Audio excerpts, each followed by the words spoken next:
Les voy a hablar hoy de los efectos de la variabilidad ambiental en las aves marinas, siguiendo un camino de muchas preguntas que empezaron a surgir desde cuando empezamos a trabajar con la pardela mexicana y que logramos contestar, por lo menos parcialmente, con la publicación que salió en enero de este año. Entonces, vamos a hacer este recorrido juntos. En particular, los investigadores, estudiantes que están trabajando sobre estos temas, pero en particular sobre eso de los efectos sobre la biodiversidad, son el doctor Yuri Albores del CONACYT UABCS, la doctora Marta Patricia Rosas de CISS ULP y la estudiante de doctorado Giulia Bambini de la UABCS. Empezamos dando un poco un cuadro, ¿no?, de lo que sabemos de la variabilidad climática y sus posibles efectos por lo menos por ahora observados.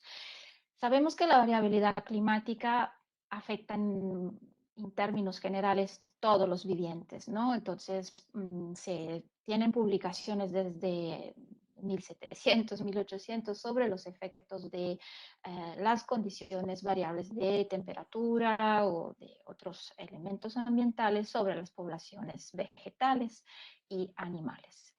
Ese tipo de estudios se está haciendo siempre más importante porque se observaron oscilaciones siempre más grandes y más frecuentes en las últimas décadas, y esto empezó a alarmar a los investigadores y sobre todo a hacer desarrollar nuevas técnicas de estudio y surgir con eso muchas preguntas.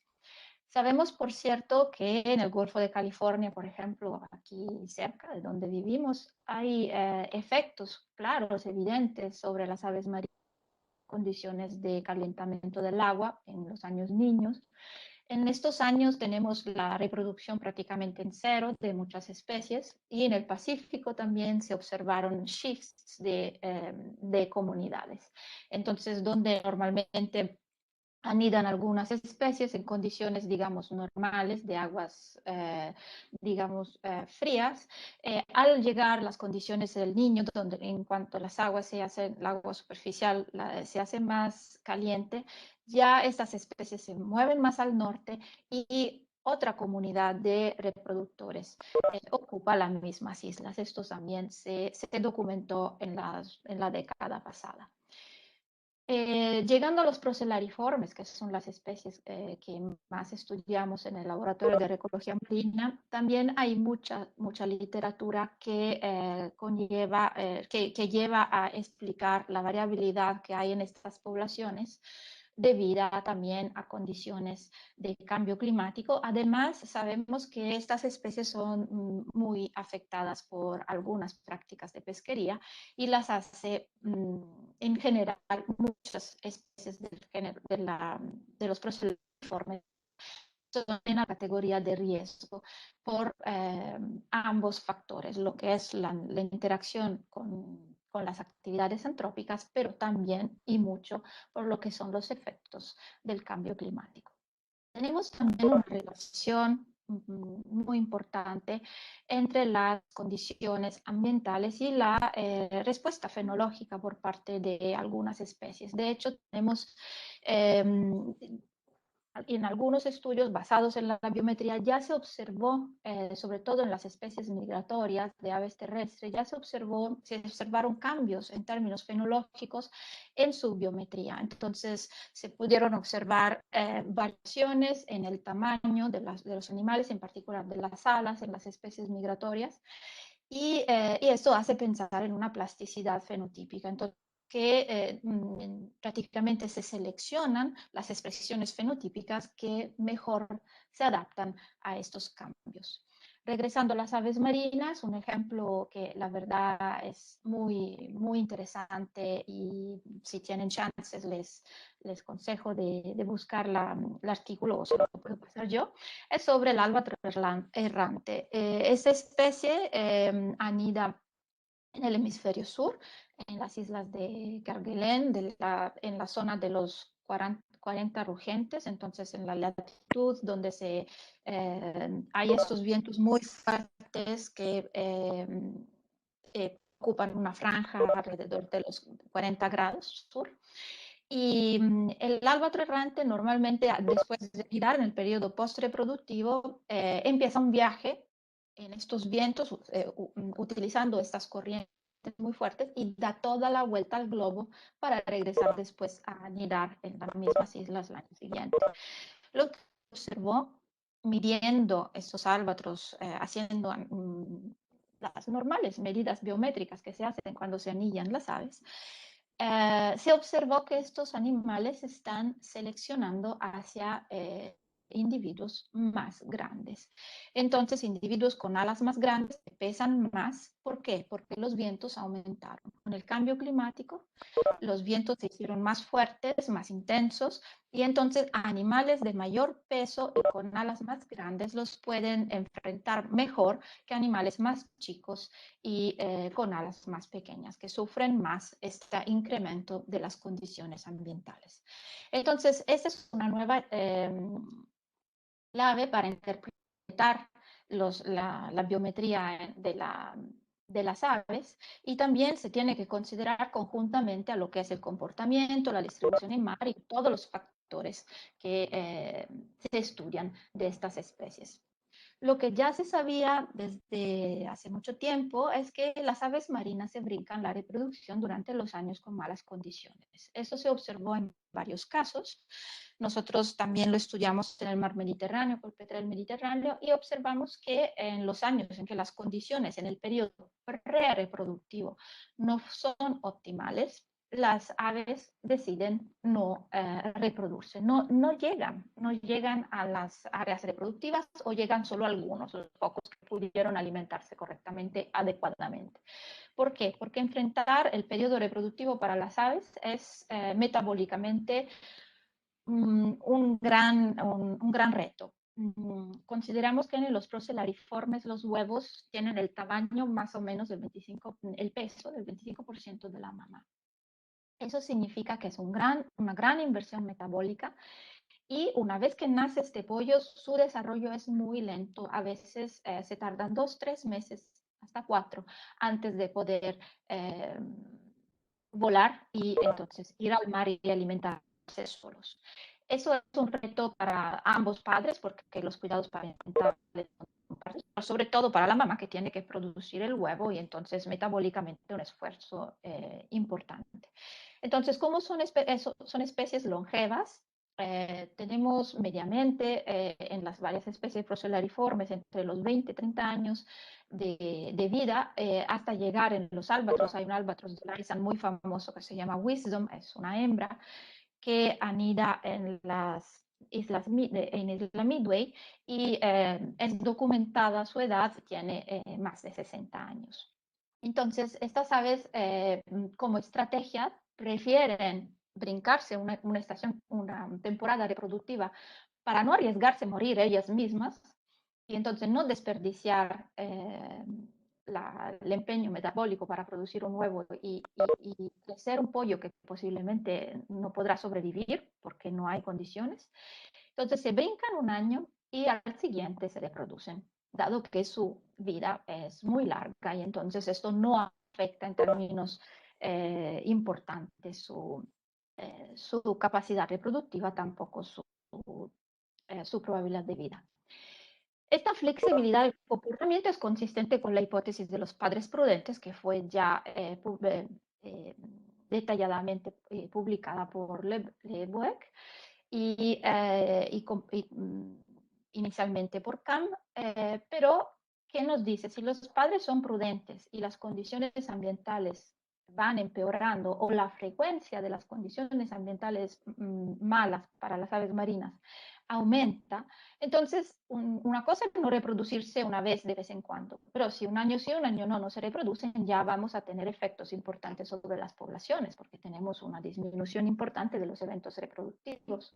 O si esta condición se vuelve, digamos, constante, el efecto va a ser aún mayor.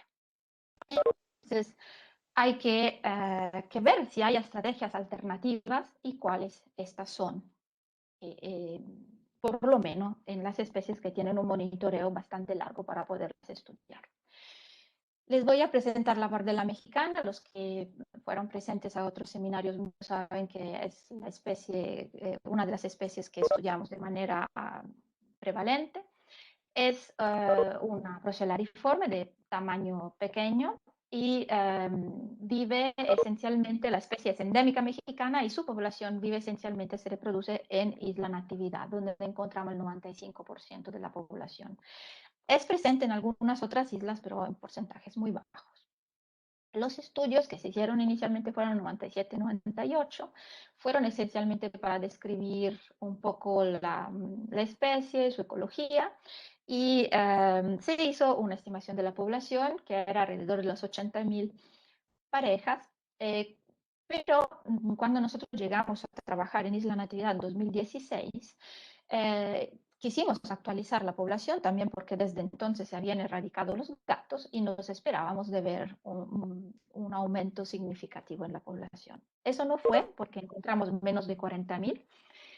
Nos preocupamos mucho inicialmente, pero nos dimos cuenta que en realidad la diferencia era debida al método que se había usado en el 98, que era una extrapolación por áreas muestras, y entonces el error muy grande.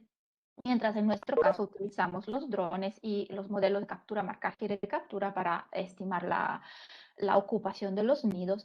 Y entonces, entre el contecho con drones, donde el error es muy bajo, es menor del 5%, y eh, el modelo de captura, marcaje y recaptura, que también tiene un error bastante bajo, confiamos más en las estimaciones que hicimos desde 2016 a 2019 y dejamos por un lado la comparación con los años anteriores, que efectivamente tiene mucho sesgo debido al error de cálculo del método.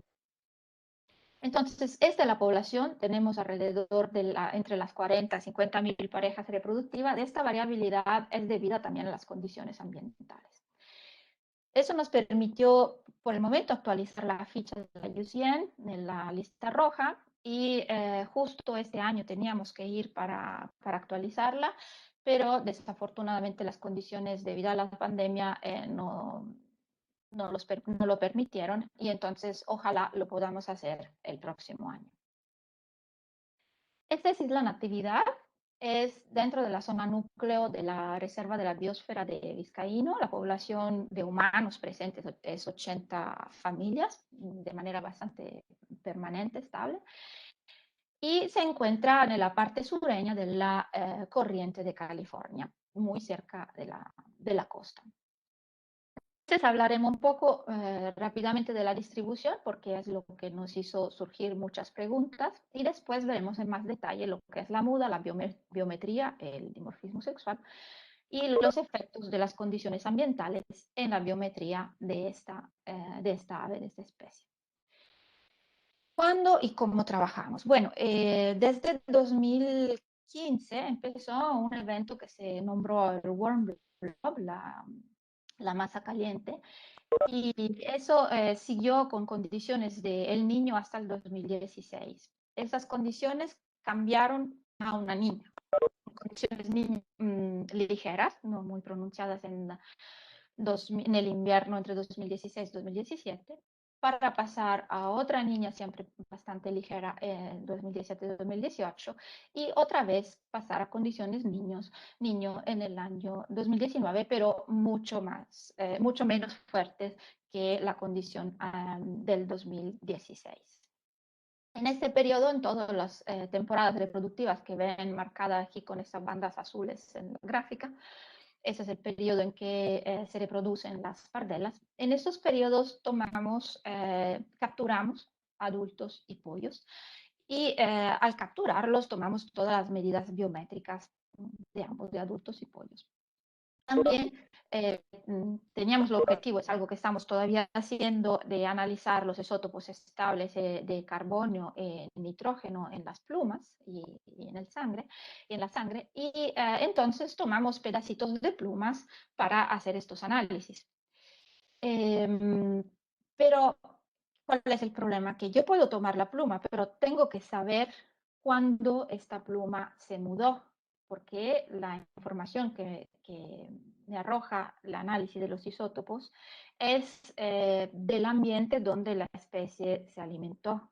Y entonces, si se está reproduciendo y está cambiando las plumas durante la reproducción, la información que obtengo es acerca de lo que está comiendo en el periodo reproductivo en el área que utiliza en mar durante el periodo reproductivo. Si es una pluma que se cambia durante el invierno, por ejemplo, me da la información del periodo donde pasa el invierno. Entonces, es muy importante poner en relación el momento de la muda de la pluma para poder interpretar la información que nos arrojan los isótopos estables.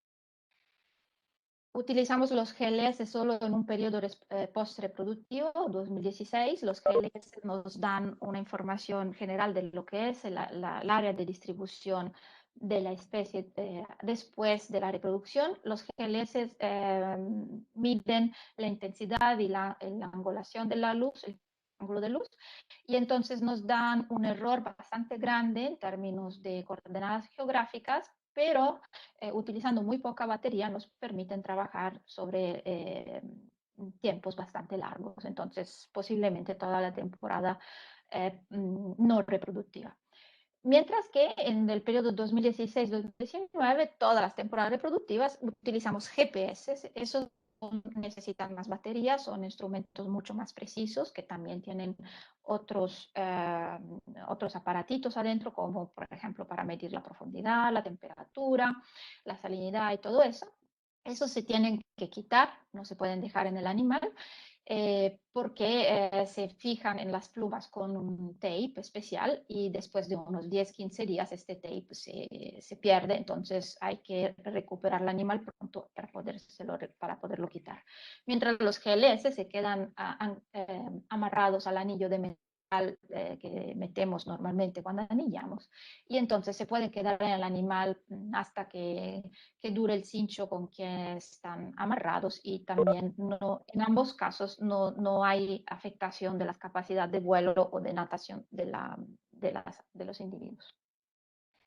La información que nos dieron los GPS es muy fácilmente interpretable porque nos dan la velocidad ¿no? que el animal tiene en el momento que se toma el punto. El punto se toma cada 5 minutos y, como pueden ver en este mapa de ejemplo, tenemos varios puntos en secuencia, ¿no?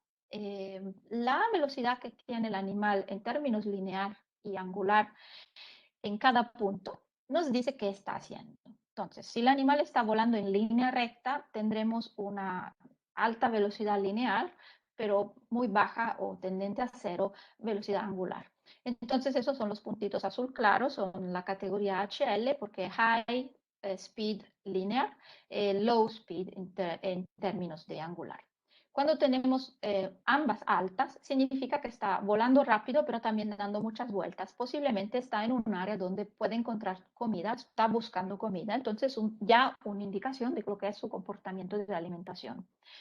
Cuando tenemos baja velocidad lineal y alta velocidad angular, es porque los animales están dando vueltas y vueltas y posiblemente se están también inmergiendo, buceando para alimentarse. Y de hecho, una vez que tenemos esta información comportamental por los GPS, también cruzamos la información con la información que nos da el medidor de profundidad, porque en este caso, si hay un buceo, debería coincidir con las áreas de intensive search, las áreas de alimentación. Y entonces, si los dos coinciden, estamos seguros que en ese momento el animal está comiendo, y utilizando esa categoría ya podemos hacer un análisis de la que es el área de distribución de alimentación del animal durante su forrajeo.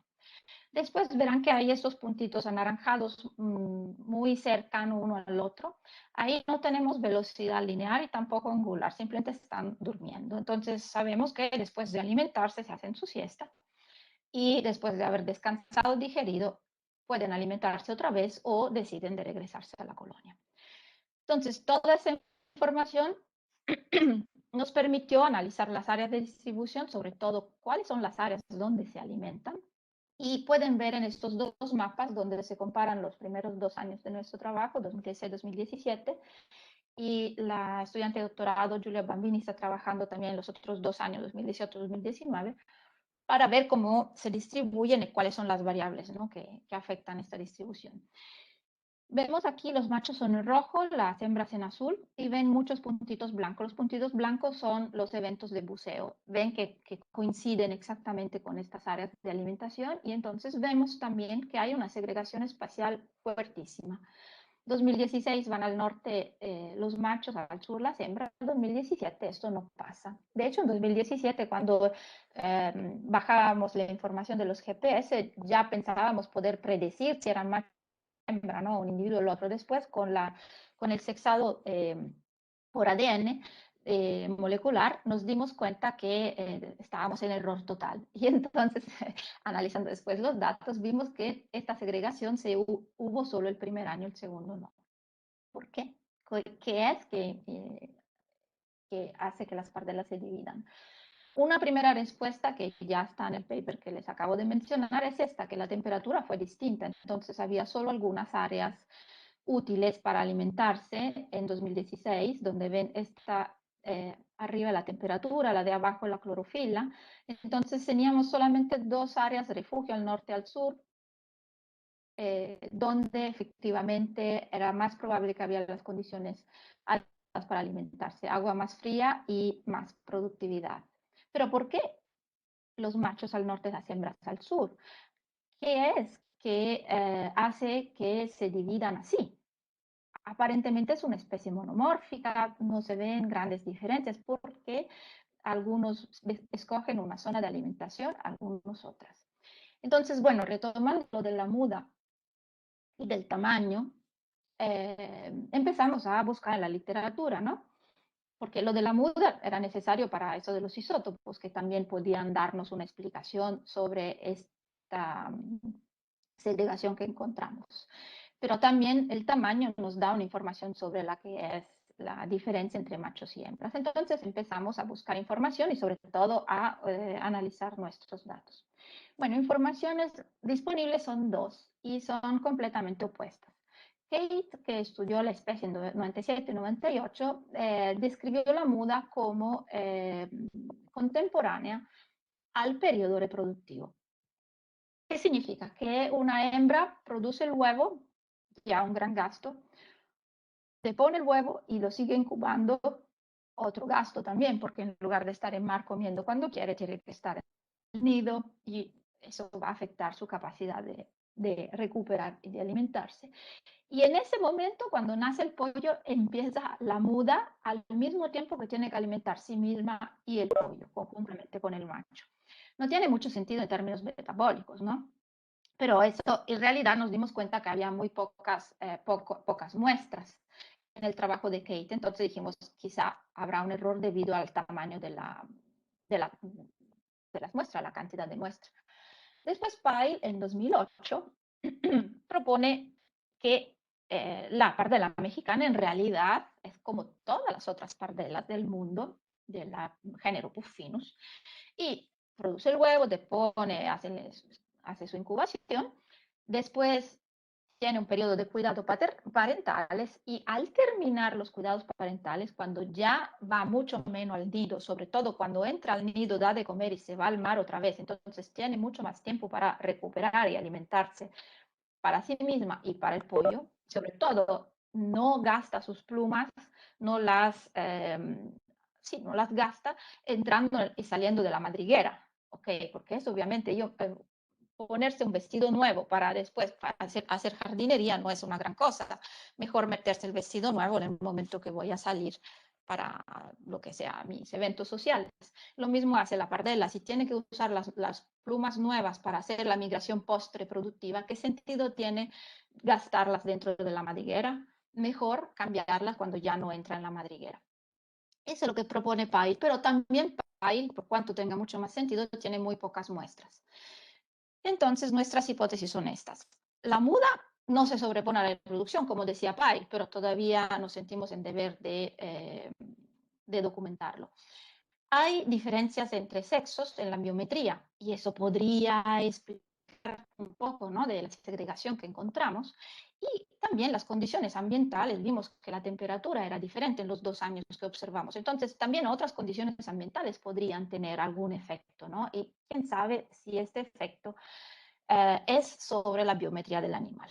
Entonces, vamos viendo un poco, ¿no? Estos puntos poco a poco. La muda. El esquema de muda es igual a las otras pardelas del género Puffinus, que son 10 primarias. Las primarias son estas, de aquí para acá.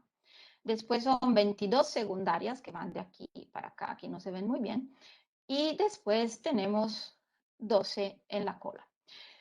Registramos el esquema de muda desde marzo hasta julio de los 4 años que trabajamos y pudimos confirmar lo que decía Pyle. En realidad hay algunos individuos que tienen una muda activa en algún momento, pero ¿por qué? Posiblemente porque perdieron la pluma o se le gastó o, bueno, siempre el caso raro existe. Pero la gran mayoría de los animales, y estamos hablando de cientos de animales, tuvieron la muda de la primaria en julio, cuando ya los pollos están emplumados y ya casi están listos para salir al mar. Entonces, en ese periodo empieza la muda de la primaria, casi al mismo tiempo empieza la de la secundaria, pero dura mucho más porque son muchas más las secundarias. Y después, al final del otoño, a ese punto eso no lo pudimos averiguar porque las pardelas ya están en mar, pero confiamos que como la muda de las primarias coincide con la de las otras Puffinus, confiamos que también la de la cola a ese punto coincidan. Como pueden ver en esta muy bonita foto que hizo Víctor Ayala, este animal está en muda y estas son sus primarias mudadas. Aquí se ven que son mudadas porque son más oscuras. Estas se ven que son viejas, feas, ven que tienen las puntas todas rotas. Aparte que son plumas que tienen un año de vida, pero también fueron las plumas que estuvieron adentro de la madriguera durante la incubación. Entonces eso también hace que se desgasten más. Mientras estas son muy bonitas, nuevas, y así van a ser las otras que van a crecer a partir de julio en adelante. Entonces, estamos hablando de un set de datos bastante grandes. Entonces, tenemos muchos individuos adultos capturados por primera vez. Cada año capturamos entre los 49 y 78 individuos adultos de primera captura. Después anillamos varios pollos, pero tuvimos también muchos adultos recapturados. El primer año no, porque la población no era anillada, empezamos nosotros. Y desde 2017, 2018, 2019, el porcentaje anual de recaptura en promedio si había diferencia entre los años de los mismos individuos.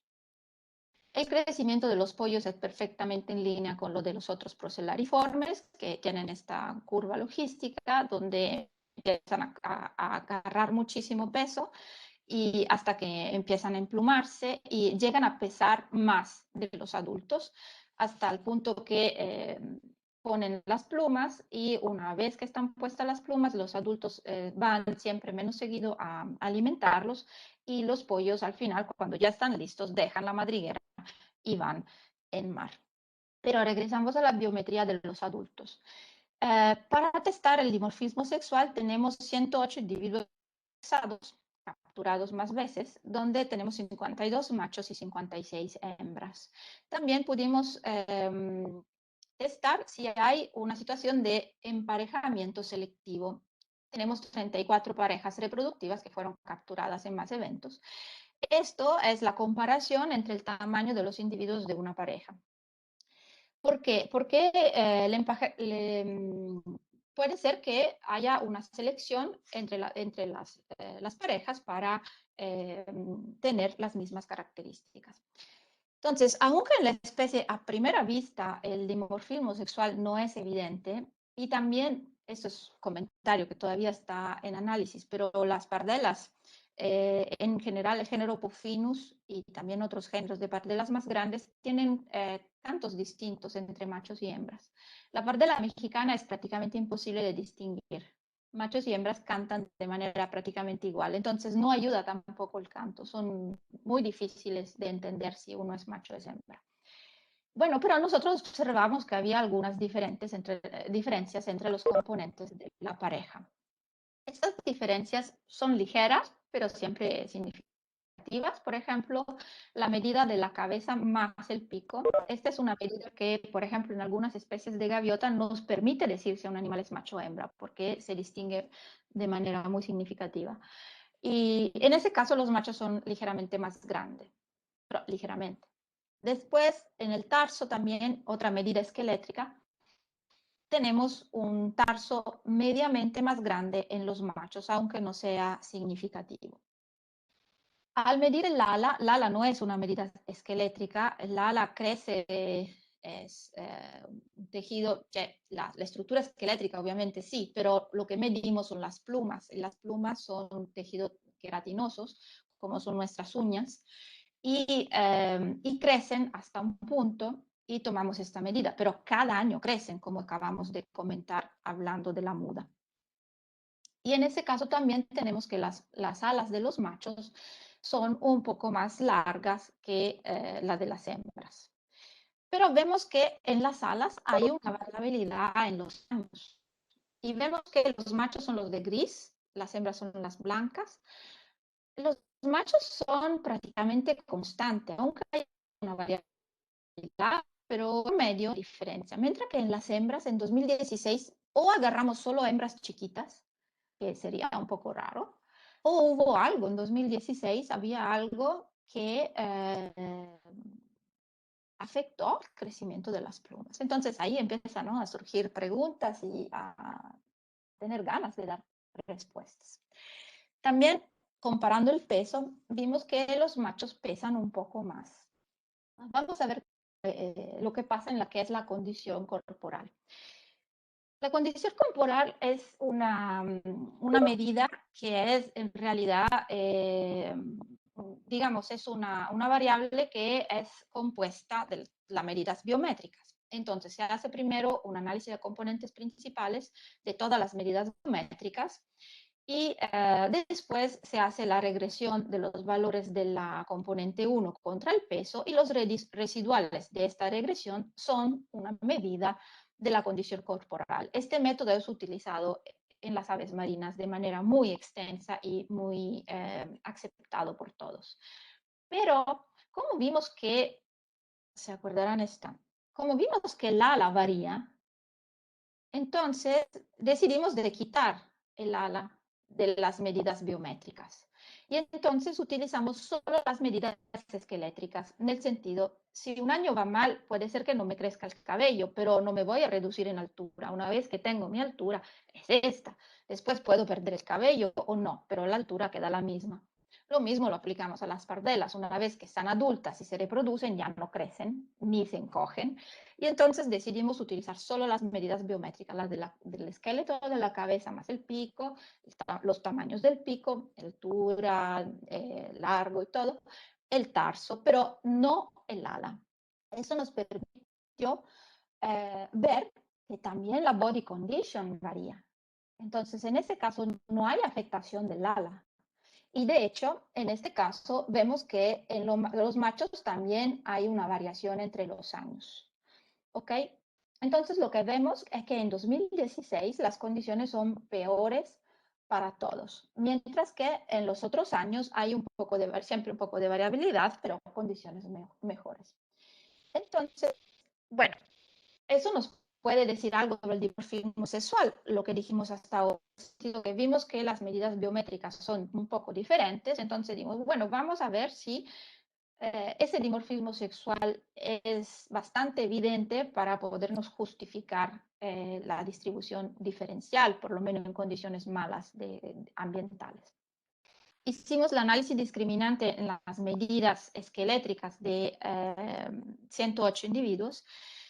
La función salió significativa al utilizar cabeza más pico, más la altura del pico, un poco como pasa en las gaviotas que les traje, por ejemplo, antes, pero podemos sexar un 70% de los individuos con seguridad. ¿Qué significa? Que de 10 individuos, 7 puedo decir si son machos o hembra, 3 no. Y este error es bastante grande todavía, no nos permite de evitar el análisis molecular para asignar el sexo. Pero lo que pasa es que es más probable asignar el sexo correctamente a las hembras, llegamos a un 76%, que a los machos. Entonces, en el caso de atrapar los dos individuos de una pareja, es más probable que logremos sexarlos correctamente, mientras si atrapamos solo un individuo, es más probable que hay una buena probabilidad que los sexamos correctamente, pero también podemos tener error muy grande. Entonces, trabajando con parejas, podemos decir si es macho o hembra, si no, mejor utilizamos el análisis del ADN, el análisis molecular. Regresando al emparejamiento selectivo, en los albatroces es el albatro de ala corta, pero también lo que se ve en el albatro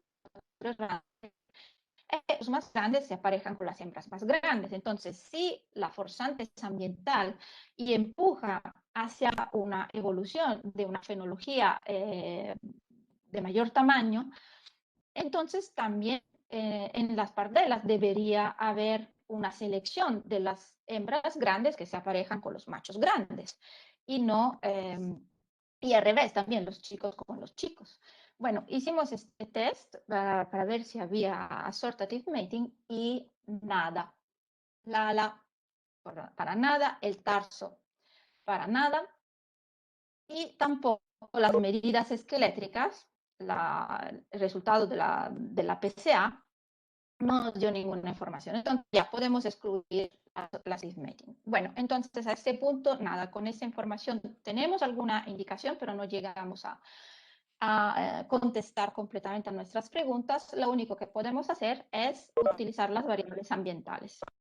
Como pueden ver aquí, les reporté aquí en la parte baja lo que era la condición de la oscilación del niño, condiciones niño-la niña, en el periodo de estudio y poquito antes. Y ven en gris, claro, es el periodo prereproductivo. Entonces estamos hablando de los meses diciembre, diciembre, enero, febrero. Después, el gris más oscuro es el periodo reproductivo de marzo hasta julio. Entonces, lo que podemos ver ahí es que lo que pasa es que hay condiciones bastante regulares que se reflejan y lo que vemos es que hay mucha variabilidad. Por ejemplo, la temperatura, tenemos temperaturas bastante altas que coinciden con las condiciones niño y después más bajas y otra vez más alta con el niño. La clorofila históricamente siempre se describe como inversamente correlada a la temperatura. Entonces, condiciones de temperatura alta normalmente se asocian a condiciones de baja productividad, temperatura superficial del mar alta, a baja productividad, mientras condiciones de temperatura del mar más bajas, que indican un más intercambio con los estratos más profundos y más ricos de nutrientes, coinciden con condiciones de productividad mayor. Vemos que la irradiación solar fue constante, entonces no hubo condición de variabilidad debido a la irradiación solar. Entonces aquí retomamos la información de la body condition, pero poniéndola en relación con la que es la temperatura superficial del mar y la productividad, entonces la concentración de clorofila. Entonces, lo que pasa es que los sexos respondieron de manera diferente. Pueden ver de un lado las hembras y del otro los machos, en los dos casos. Respondieron de manera diferente a la variación de las condiciones ambientales. Los machos resultaron menos afectados de las hembras. Entonces, al variar la condición ambiental, entonces a disminuir la productividad y al mismo tiempo aumentar la temperatura superficial del mar, las hembras son las que tenían una mayor afectación en sus condiciones corporales, sin considerar el ala, solamente las condiciones esquelétricas, las medidas esquelétricas con la regresión. Por otro lado, analizando las medidas del ala solas, siempre en relación a las condiciones de temperatura y de clorofila, vemos que las alas, las hembras, son más largas con condiciones de más alta productividad. mientras los machos no se relacionan. En el momento en que varía la productividad, no vemos relaciones importantes en lo que son las medidas de las alas. Las hembras, al disminuir la productividad, tienen alas más cortas. Al aumentar la productividad, ya la tienen más largas y más parecida a los machos. Mientras que la temperatura superficial no tiene una influencia clara y evidente sobre el crecimiento del ala de los machos y de las hembras. ¿Eso por qué? Porque en realidad, por ejemplo, en 2019 encontramos que esta relación de inversión, de correlación invertida entre temperatura superficial y productividad no fue respetada. De hecho, en 2019 hubo una temperatura superficial del mar bastante baja, pero evidentemente no hubo suficiente mezcla de los estratos de los profundos y los superficiales, y la productividad fue inferior a años con condiciones parecidas. Y entonces, aunque la condición de temperatura era parecida al de 2018, la productividad fue inferior y esto afectó el crecimiento de las alas y sobre todo la body condition de las hembras. Entonces, concluyendo y retomando los discursos que hicimos acerca de la reproducción, de la muda, de todo esto, lo que podemos concluir es que aunque macho y hembra sean muy parecidos, no podemos hablar de un dimorfismo sexual evidente, pero sí hay. Y sobre todo estas diferencias se acentúan, sobre todo hablando de ala, se acentúan en periodos con condiciones ambientales desfavorables, ¿no? No tenemos una evidente emparejamiento selectivo, entonces posiblemente no tenemos todavía una forzante las variables ambientales que lleguen a tener un empuje selectivo en esa especie, como se observó en el albatros errante, pero será muy interesante tener muchos años de muestreo de esta especie para ver lo que va a pasar en futuro. El albatros errante son 40 años que están monitorando esta colonia y obviamente tienen mucha información. Nosotros estamos trabajando en 4 años de datos y ya los últimos 2 los perdimos por la situación de la pandemia. Entonces, lo que se observa por ahora es un efecto de las variables ambientales en forma diferente en los sexos. Pero ¿por qué es tan diferente? Porque lo dijimos cuando hablamos de la muda. Las hembras enfrentan metabólicamente un gasto enorme a partir del inicio del año. Entonces, a partir del periodo prereproductivo, ¿por qué? Porque tienen que acumular grasa para enfrentar la reproducción.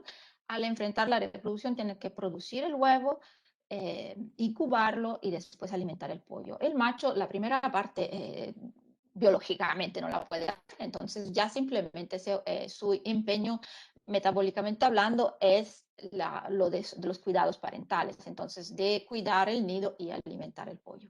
Entonces, las hembras, en cuanto hay condiciones ambientales desfavorables, es la primera en ser afectada. Y lo vemos con el crecimiento de las plumas. Por ejemplo, cuando tenemos algún problema, nosotros humanos, los mamíferos, es evidente, cuando tenemos algún problema metabólico, nuestras uñas y nuestro cabello crece menos. Y es lo mismo que pasa en este caso. El organismo concentra sus energías, sus recursos en lo que es vital y deja un poco al lado lo que no lo es. Entonces, lo que observamos es muy probablemente un carryover effect. Entonces, algo que refleja condiciones anteriores y que refleja la diferencia de la inversión metabólica entre machos y hembras y evidentemente es más fuerte en las hembras que tienen más inversión metabólica. Entonces, la variabilidad en la biometría que observamos en ese periodo y conjuntamente con la segregación sexual que observamos en mar, nos dan una idea de lo que son los esfuerzos de las pardelas, aunque no sean conscientes, obviamente, para hacer frente a estas fluctuaciones. Entonces, simplemente no es que dicen no me reproduzco porque las condiciones están mal, lo intentaré el próximo año. En general, la pardela trata de reproducirse de todas maneras, aunque las condiciones no sean buenas, pero hay una afectación en su organismo y esto, si sigue aumentando la frecuencia de estos eventos, se va a reflejar también sobre la mortalidad, muy probablemente. Esta flexibilidad es siempre más importante para enfrentar las condiciones cálidas, desfavorables que pasan cuando hay condiciones de warm blood y del niño, pero tenemos que ver hasta qué punto esta especie puede eh, actuar de manera estratégica y entonces asegurar la sobrevivencia, ¿no? Entonces, esto es lo que acabamos de publicar como Short Communication en IBIS. Si están interesados, les puedo compartir el artículo. Y por el momento no me queda que agradecer a los estudiantes, investigadores y las organizaciones de la sociedad civil que nos apoyan, integran el laboratorio de ecología marina y hacen que estos proyectos se puedan realizar. Y gracias a ustedes para su atención.